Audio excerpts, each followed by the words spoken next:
Okay, so we're back in with a new rep. Yo. Hey guys, so I wanted to do a short video also about talking to you guys about the help that the like financial aid and the scholarships, about the house scholarships that there is. You have to talk to your, what's the name? The student care advisor, I believe is the name. The person that you get assigned, you know, when you get accepted into medical school, they assign you a person, and that person is supposed to guide you throughout the entire process until you start medical school. I believe the name is student care advisor. But yeah, that person is the one to go to when it comes to like scholarships. Please, I advise you to ask for housing scholarship. Really helps a lot. There's for also the rent for the house. Yeah, and there's also I know somebody told me that they also paid for the airplane to go to Barbados. I don't know how that works, but I know some people have that too and get that. We have housing scholarship, me and my husband and the kids. Definitely you have to talk to them and ask them, because if you don't tell them, they won't know that you want that.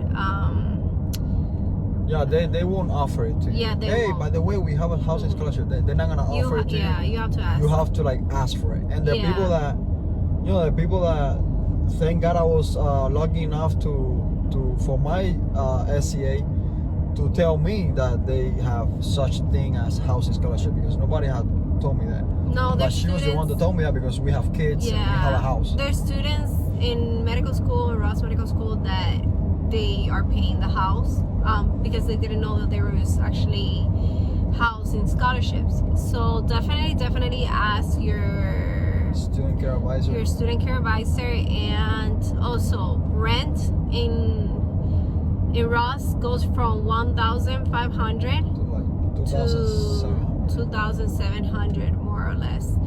Either school-owned houses or local-owned houses. Yes. Because some in Coverly, some of the houses are owned by the locals, so they have a different rental rate. Yes, and you could also when you rent a house in Coverly, or not even rent a house, when you with a scholarship, they're gonna put you to live with other students. The only way they don't put you to live with other students is if you have kids and you're married. Yeah. So if you're married with kids, if you're a family, you will have a house to yourself. If you're not and you're only married, you will be in a house with another person that is also married, another couple.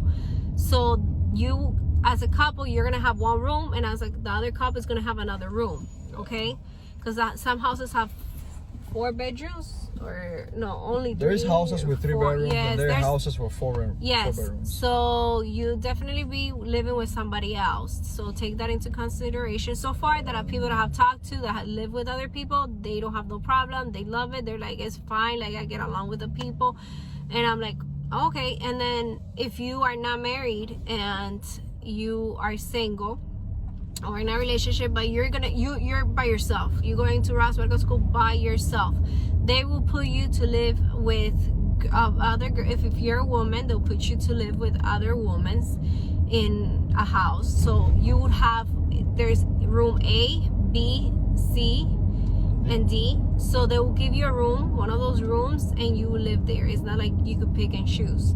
Room A is the best room. Is the biggest one. Has its own bathroom. Yes. And it's the biggest one. Yes. And room then B is small. No, it's small. And then room C is also small. And then room D has a bathroom. Yes. But it's smaller than room A. Yes. So if you want a room, get room A. But you could always change when somebody leaves out of the house. You could always, being in there already, you could always change to room A when the person leaves, or you could move from house if you want to move to another house with your friends. No, guys, you can do that too. Before I forget, if you get the housing scholarship only works for Ross housing. If you move to a house that is not owned by Ross, you lose the housing scholarship. Just have that in mind. And so yes, definitely you'll be living with other people, except if you are a family with kids. And in Ross Medical School in Barbados, there is no financial aid, the finance department, they don't have an office in their school. So everything that has to do with finance or financial aid, everything is by the phone. Everything is on, by phone. Okay, so just have in mind, everything is by phone. Yeah. Another thing, make sure you get T-Mobile before you come, and or Verizon. Either or. They work great in Barbados. Yeah, Metro Do PCS not get Metro PCS. doesn't work in Barbados. No. You would have a hard time. Eventually you would have to change your number. But yeah, that's my advice. So let me see. I'm trying to think of the things that remember, people have asked me. one US dollar in Barbados is 2 Barbados. You know? Yes, and the taxes in Barbados is 17.5%. So when you buy food, they charge you 17.5% in food. So it's a high tax rate. Yes. So, and everything is deported from the United States to over there from another country. They deport it over there. So Import. import. Oh my God. So they will charge you. Food is more expensive in Barbados. Yeah, they have to charge the fees for the ship bringing the goods to the island. They have to make that back down. Yeah, it's not impossible to live there because financial aid and scholarship, but it is expensive. It's very expensive, and if you're not careful, you can pretty much spend all your money in that island. That island is 45 minutes from across from side to side. It's that tiny. It's like really small. In a car, it's 45 minutes. You will be with a bunch of turtles on the beach. You'll be swimming with turtles. You would have that experience anywhere of any beaches. They have caves. You can do hiking. Hiking. East Coast. You could swim inside the cave. It's called Flower Cave. It's really nice. You can swim there. It has a pool inside of the cave. So yeah, definitely you'll be swimming with las luces. ¿Las tienes puestas? Gracias, thank you. I didn't have the lights of the car on. Yeah, and so dark. that guy was honking, telling us that the lights were off of the car. So if you rent a car in Barbados, now that this guy told me to turn on my lights, if you rent a car in Barbados and you're driving like us in Barbados, just have in mind that all the locals in Barbados will correct you if you do something wrong when you're driving. Like let's say you're driving and you forgot to turn left and now you want to make a U-turn, how you do in the United States. You can. They're gonna stop and they're gonna be like, don't do that. You have to go. You're gonna cause an accident. Don't do that. Yeah. So everyone is involved in your driving. Yes, and you have to do. There's roundabouts, so there's no stop sign like here that is a 4 or the lights 4 lights. No, everything's runabout. Like basically you don't stop driving. It's like because the island is so small, so it has circles and you keep going. And then if you have to turn, for example, sometimes when you come from the beach, there's a beach called Miami Beach in Barbados. Yes, like the United States.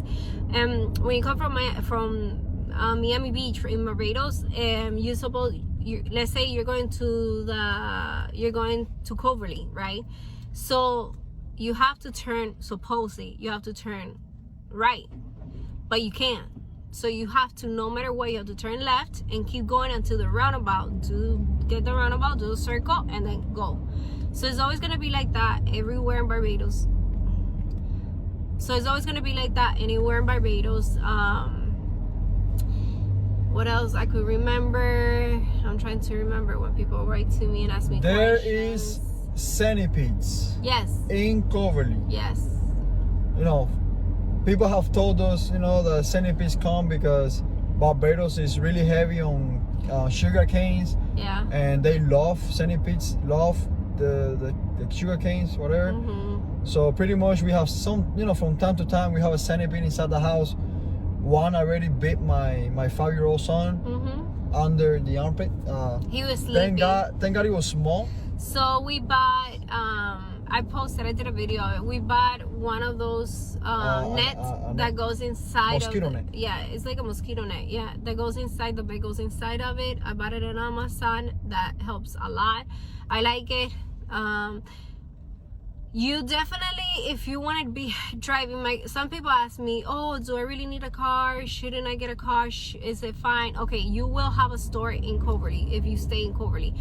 The thing is that sometimes there's no chicken, or sometimes, and then you would have to drive to other stores, because it's like, for those people that have lived in Cuba, they know that sometimes in Cuba you can't find something. So in Barbados, the same thing. When you can't find something, you have to go find in the other stores. The good thing is that there's always taxis, so you could take a taxi. You could rent a car, or you could buy a car. Some people prefer renting. Some people prefer buying a car, or take the bus. The bus of the school doesn't take you though to stores. No, not to the store that day, but like the regular bus. Well, yeah. So some students, what they do is sometimes they want to get out, or go and do some activities, and what they do is they all pay together and they rent a taxi. They don't rent it; they go on the taxi. Another thing, when you get to Barbados, what is the lady called that they have to talk to? The student care advisor? Yes, the student care advisor. She would tell you how it works when you get to Barbados. There's a bus that's going to be a taxi, actually, that's going to be waiting for you your first day. It's going to be outside the airport. They're going to have a sign. Or a bus. They will have a sign, and you will know that that's the one. You have to get in. You could get in with other students, obviously. In our case, we had a taxi, but there's other students, there's other people that come the same day as you, so everybody gets in a bus and they take you to Coverly. They drop you up there in your house, or it could be a taxi, whatever, with other students. They will let you know somebody's going to be waiting for you, so you're not going to go like, oh my god, I just get to Barbados and what do I do? Another thing, you have to do your, what is it called, the airport thing before getting to Barbados? Oh, I have it on my phone. Yeah, for immigration, there is we're supposed to do it today. I know, I forgot the name of it, but there's this thing that you're supposed to do for immigration. Where's my phone? Right here. Yeah, I have it right here. I'll tell you right now. But you're supposed to do this thing for immigration before you get to Barbados. Okay. So that way you could skip everything and you don't have to do it. This is something that you always have to do when you go it's called travelform.gov.bb. So that's what it's called, travelform.gov.bb. So it looks like that. I don't know, the light is so dark. I mean, the light is like, let me see. It's so bright, but yeah, there it is. You have to do that before you get to Barbados. What else? Also, when you come back to the United States, so you don't pass through, so you don't have to make the line, there's this thing, I forget the name also, that you could skip the whole line for the immigration. Is it for the immigration, right? When you come from Barbados to the US? Yes, yeah. Yeah, it's called, you can fill out, it makes your life easier, so you could do it. It's called MPC. So there you go. It's called MPC. This right here. MPC so you app. Could do that too. So MPC, you fill it out, 24 hours before you arrive to Miami, and that way you skip the immigration line. Yeah. And it's much quicker to get out of the airport in Miami. Yes. But that's when you come from Barbados to Miami. So I hope you enjoyed this video. I hope I did not forget anything. I hope I would literally remember everything that everybody has asked me about, the questions people ask me all the time. If you have any other questions or concerns, you could always write to me. I write back all the time to everyone that has. I get people like worry and scare. Oh my god, how is it over there? Like, what should I do? What is this? What is that? But your PC, what is it called, the lady? I forgot the name. I always forget the name. The student care advisor. She's supposed to guide you, and you'll be okay. I was in your shoes before coming to Barbados, and everything was fine. There's also, if you want to send food, or if you want to send through boat, you could do it too. There's actually websites and things. You can send me a text if you want to do that, and I'll send it to you. But yeah, you could also import things. I did that to import my kids' toys so they would not be bored and have a bicycle and things like that. So I imported it from the United States to Barbados. I had to pay money here in the United States, and then I had to pay money over there in Barbados. It was not cheap. No, but I did it because my kids wanted to. No, because we needed them to be entertained. Yeah, because in Barbados there is nothing for kids. Yeah. So there you go. Kids will be playing in the streets and things like that. It's like, you know, every Latino Will relate. Could relate to the childhood stories from Barbados. So hope you enjoyed this video. Like and support and follow for more. And if you have any questions, you can always write to me, and I will definitely try to write back to you. Okay. See you. God bless. Bye. See you in Barbados.